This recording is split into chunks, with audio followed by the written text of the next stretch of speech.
Donc, le troisième atelier, c'est l'introduction au NLP.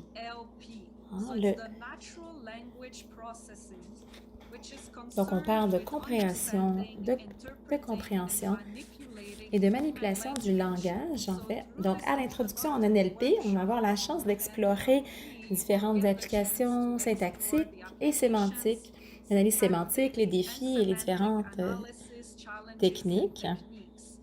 Par exemple, on va parler des différentes techniques comme la segmentation de texte, nommer l'entité, la recognition, la relation, l'extraction de données et l'analyse de sentiments.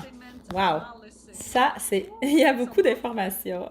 On est chanceux. Elam est ici avec nous et Tim va nous partager un peu plus d'infos sur Elham. Donc, Dr. Elam Keradman, comme gestionnaire de projet sur l'équipe du Launch Lab AI.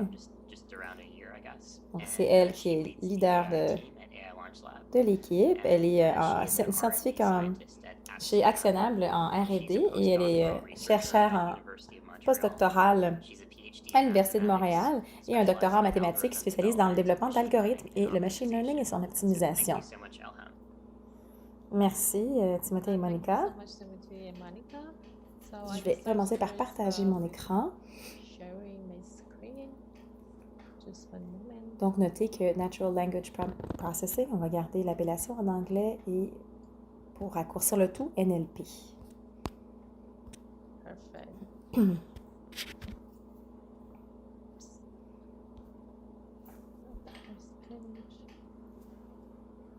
On peut tous voir mon écran. Parfait. Donc, je vais vous expliquer aujourd'hui qu'est-ce que le NLP, une petite intro.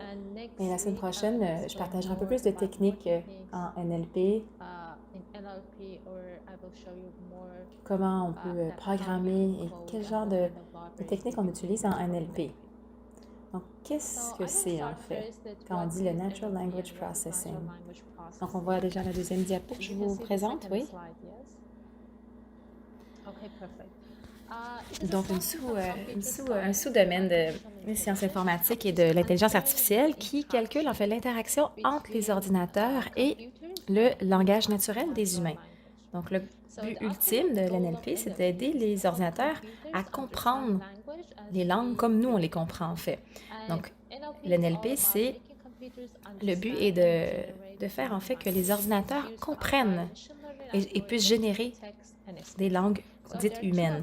Donc, on l'utilise pour appliquer tout ce qui est les algorithmes de machine learning, leur texte et leur voix. Et on divise le domaine en 3 catégories. La reconnaissance vocale, la compréhension du langage naturel et la production de langage, la création de langage. Donc, dans la première catégorie, donc, la reconnaissance vocale, ils peuvent traduire une langue parlée en un texte. Donc, la deuxième, la capacité à comprendre, c'est l'ordinateur comprend ce qu'on dit et ce qu'on écrit. Et la troisième catégorie, c'est la création genre d'une langue naturelle par l'ordinateur. Donc, où utilisons-nous l'NLP?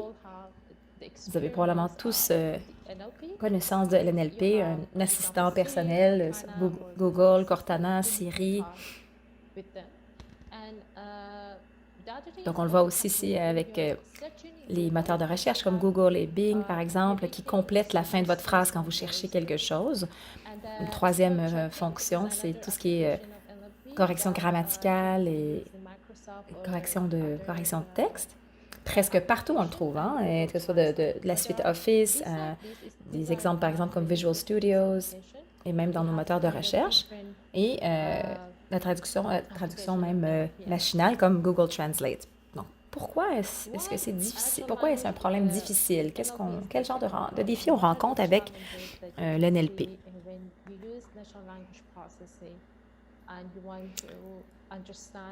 La première chose, en fait, c'est le fait que même les langues humaines sont difficiles pour les humains, en fait. Donc, c'est un défi qui fait en sorte que quand on parle Des fois, on ne se comprend pas. Des fois, quand on écrit, on ne comprend pas ou on lit. On n'arrive pas à se comprendre entre nous. On ne comprend pas tout à fait ce que ça veut dire, ce qu'on exprime, le contenu. Donc, les textes sont faits de symboles discrets. Parfois, on a des catégories qui nous informent d'un certain système. On voit ici à droite, par exemple, une phrase avec plusieurs sens pour une même phrase. Donc, est-ce que tu vas manger cela?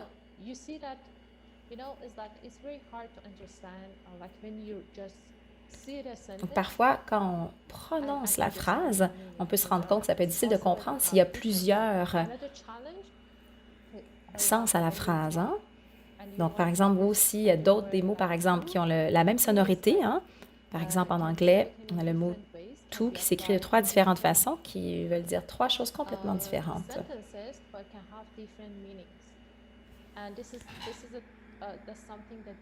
Par exemple, ça peut arriver quand on parle avec Google Assistant ou Cortana, vous allez entendre le message, pardon, je ne comprends pas ce que vous dites. C'est un des défis qui se pose avec NLP. D'autres défis, c'est qu'il y a des mots, en fait, qui ont plusieurs sens. Par exemple,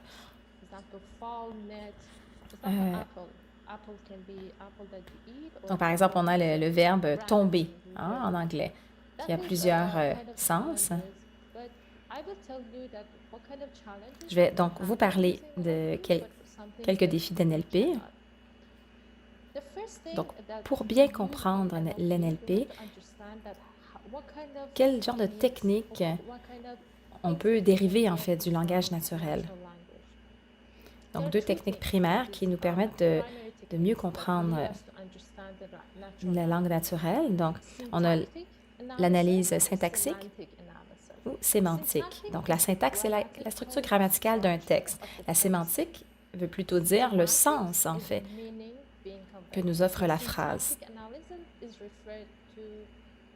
Donc, l'analyse syntactique, c'est un processus qui analyse le langage naturel avec les règles grammaticales formelles connues. Tandis que l'analyse sémantique, c'est le processus de comprendre le sens et l'interprétation des mots, les symboles, les signes qui sont offerts dans la phrase. Donc, des techniques pour comprendre un texte. On utilise ce qu'on appelle en anglais tokenization. C'est bien important de se rappeler de ce genre de technique. Tout ce qui est tokenization, c'est un processus qui, en fait, veut qu'on divise la phrase en ce qu'on appelle des strings. Donc, en une liste de différents échantillons de la phrase. Ça peut être certaines parties d'un mot.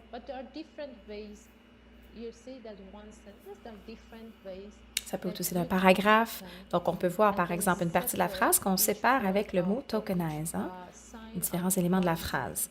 D'autres techniques sont ce qu'on appelle en anglais stop words. Et donc, en fait, on enlèverait ce qu'on appelle des stop words, des mots, par exemple, les mots les plus communs dans une langue. En français, ça pourrait être à, de, pour. Donc, c'est des mots qui ne sont pas aussi lourds de sens. Donc, on pourrait lui demander, par exemple, d'enlever complètement ces mots. Donc, quels sont les avantages de faire cela? Donc, comme on travaille avec des ensembles de données énormes, en fait, quand on enlève ces mots stop qu'on dit, on diminue à la fois même le temps, en fait, que prendra l'entraînement du modèle. Donc, on gagne en temps. Potentiellement, on pourrait aussi améliorer la performance du modèle parce qu'il y aura beaucoup moins de tokens, de parties de phrases à analyser. Donc, ça permettrait d'améliorer aussi la classification. Donc, on a la technique aussi qu'on appelle parsing. Donc,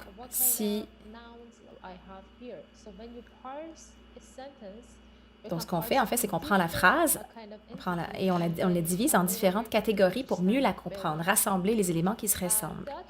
Une autre technique qu'on utilise énormément en NLP, stemming et lemmatization, les mots précis à cette technique.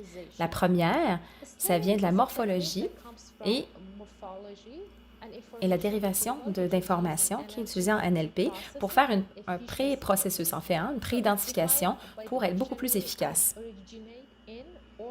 Donc, avec la technique stemming, je prends le mot changing qui change et j'ai sa racine hein, qui est change, et j'enlève tout ce qui est en rouge pour juste garder la racine qui est commune en fait.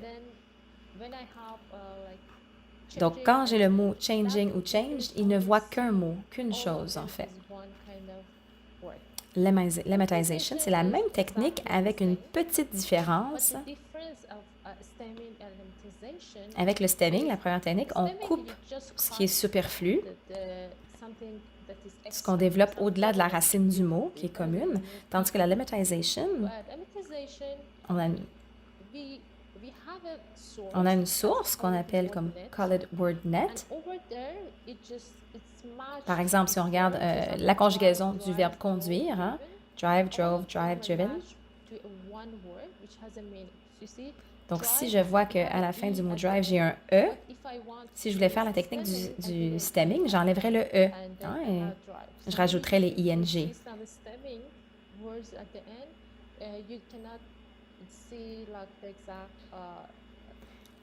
Donc voilà, avec la lemmatisation, on voit en fait le reste du mot. Parce qu'avec le stemming, on ne verrait pas. On verrait juste la racine, par exemple, genre drive. Tandis que on voit ici les trois exemples. Donc, dans la technique de lemmatization, il va simplement nous garder le verbe naturel qui est to be, qui est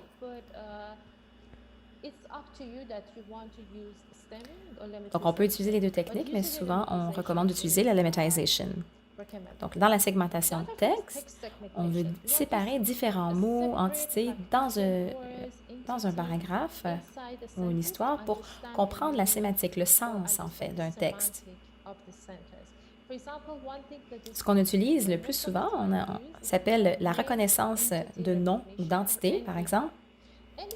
Si on a des phrases ici qui se présentent, on pourrait définir que je veux juste détecter ce qui représente le nom d'une compagnie, d'une organisation. Je veux que détecter une personne. Est-ce qu'il y a le nom d'une personne? Est-ce qu'il y a une date, par exemple? Est-ce qu'il y a un pays?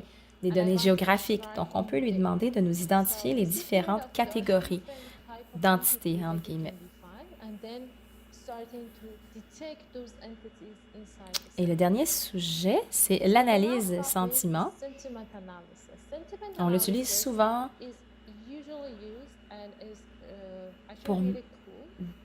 pour mieux comprendre si une phrase évoque une émotion ou un sentiment positif, négatif ou neutre. Donc, on utilise souvent quand on veut classifier, par exemple, des critiques du public ou voir si, par exemple, on a eu un tweet positif sur un sujet X.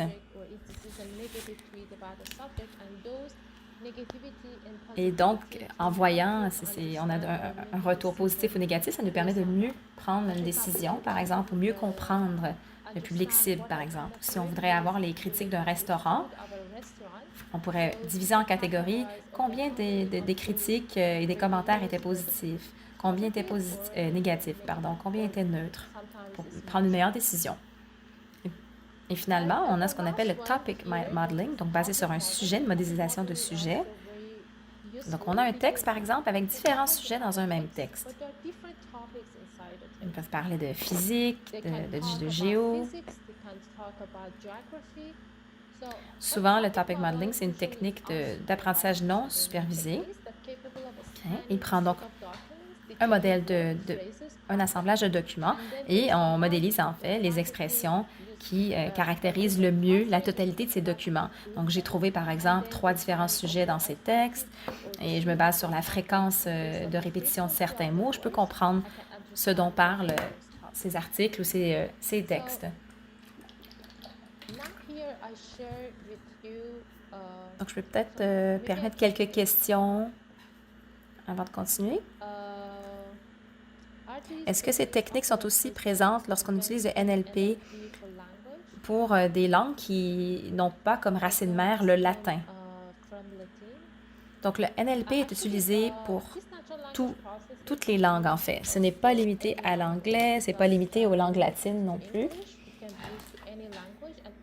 et la connexion entre deux langues, par exemple, quand on veut traduire. C'est possible avec le NLP.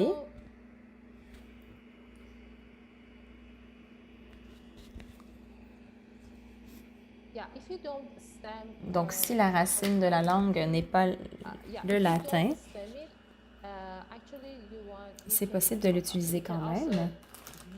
Et on pourrait utiliser, par exemple, la technique de stemming pour diminuer les différentes dimensions qu'on retrouve dans les données et la variabilité pour maximiser la validité des données. Donc, je vous partage un fichier collab ici dans le chat. Et je partage mon écran à nouveau.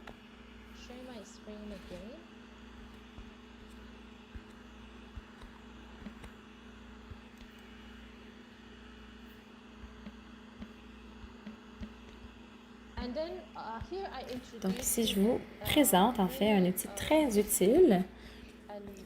Donc, une bibliothèque en NLP qu'on appelle le NLTK. Juste ici, ce que je vous montre avec mon curseur.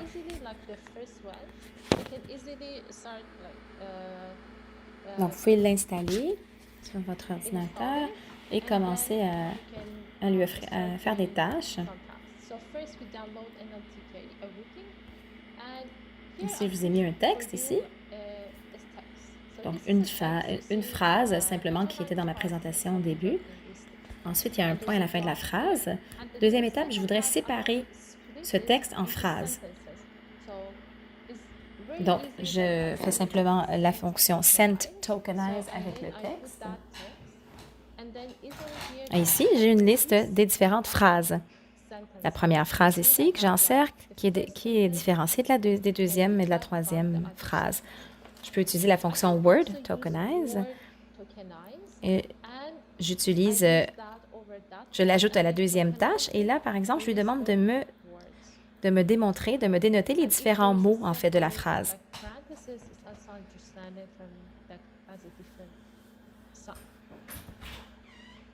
Donc, on peut aussi utiliser la bibliothèque NLTK pour trouver des synonymes et des antonymes. Donc, ici, je vous montre comment utiliser les synonymes, par exemple. Donc, si je voudrais trouver un synonyme pour l'IA, donc j'ai l'intelligence artificielle qui se présente de différentes façons. Mais par exemple, pour le deuxième qui me donne l'intelligence artificielle, je voudrais avoir une définition. Donc là, il nous donne, OK, branche de la science informatique. Ensuite, je lui demande, donne-moi un exemple.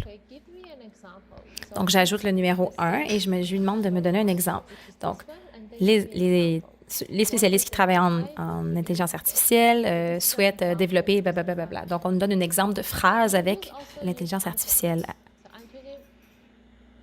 Par exemple, avec les antonymes, je veux connaître l'antonyme de lait. Et là, j'ai un code qui est facile à trouver et en insérant ce code, en le programmant, on a le mot joli qui sort. Donc ici, après, à l'étape 4, on a les stop words qu'on a discuté tout à l'heure. Donc, si je veux marquer, OK, des stop words pour l'anglais, j'ai différents stop words. Les petits mots qu'on peut se permettre d'enlever, des mots très communs qui sont répétés et qui ne sont pas vraiment empreints de sens. Par exemple, ton, faire, contre, peut. Alors, j'insère un stop word et je veux les enlever aussi. Je vais en enlever certains d'entre eux. Donc, je filtre le texte. Trouve-moi les stop words.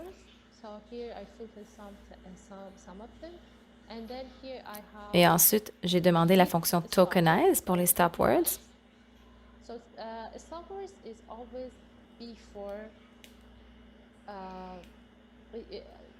Et donc, les stop words sont la deuxième étape suivie. On commence par tokenized words et après, on met stop words. Et par la suite, on voit que les mots ont été enlevés. On voit que le mot of, ont été enlevés. Stemming, c'est une autre tâche qu'on peut offrir en NLP. Avec la bibliothèque NLTK, on utilise facilement et assez couramment. Donc, c'est une des fonctions qu'on peut demander. Par exemple, avec des mots, j'ai utilisé comme le mot ride, riding, rider. Et donc, j'ai utilisé ces mots pour la fonction stemming. On peut aussi le faire pour... donc, on peut le faire pour les mots, on peut aussi le faire pour des phrases. Ici, on voit un code a été nouvellement créé. Et on voit qu'ici, le mot newly, on l'a changé le Y pour le I. Founded, on a enlevé le ED, donc les plus conjugués au passé et les conjugués au présent.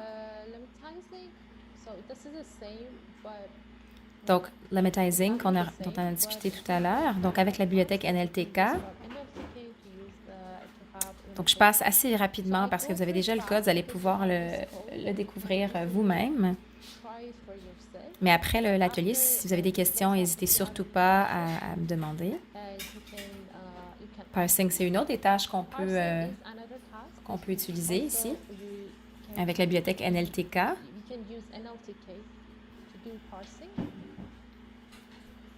Donc ici, on voit une phrase complète et on a utilisé la méthode de parsing. Donc, on a, tu vois, le doc qui se transforme avec la lettre DT. Chaque mot est transformé ou assigné à une catégorie.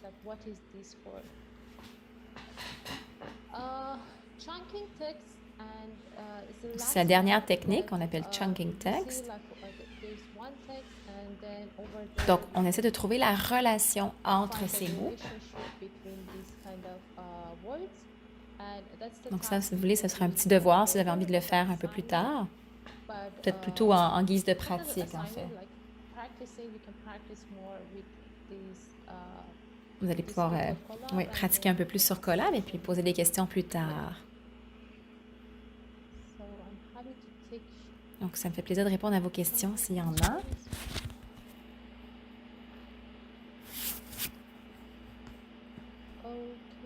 Est-ce qu'il y a un script Python que je peux traduire, qui pourrait m'aider à traduire, par exemple, une dissertation de mathématiques écrite en allemand et que j'aimerais que ce soit traduit en anglais lisible?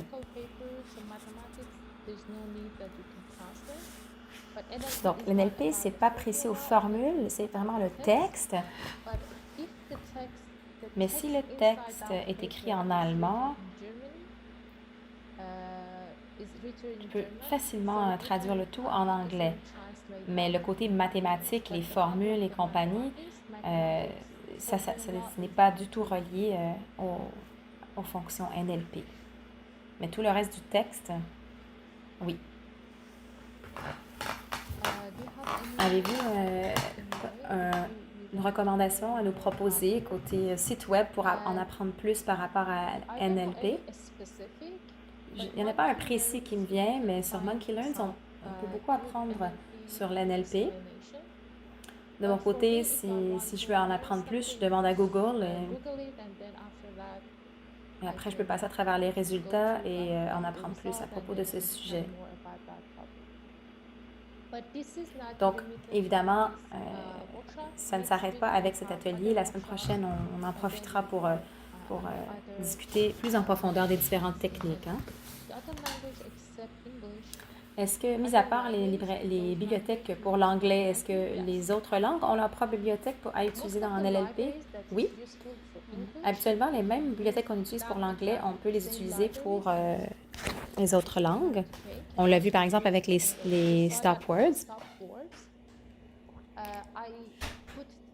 Donc, je mets la langue, l'anglais, comme j'ai fait, mais vous pouvez changer à une autre langue si vous avez besoin. Par exemple, même les techniques très, très élevées en NLP sont développées pour différentes langues. Je pense que les questions sont terminées. Quelle bibliothèque serait bonne pour NLP? NLTK ou Spacie? Les deux.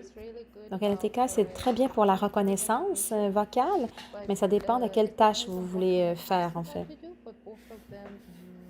Donc, l'NLTK aussi les deux sont très, très bonnes, mais je ne dirais pas qu'une est meilleure que l'autre. Les deux sont très utiles.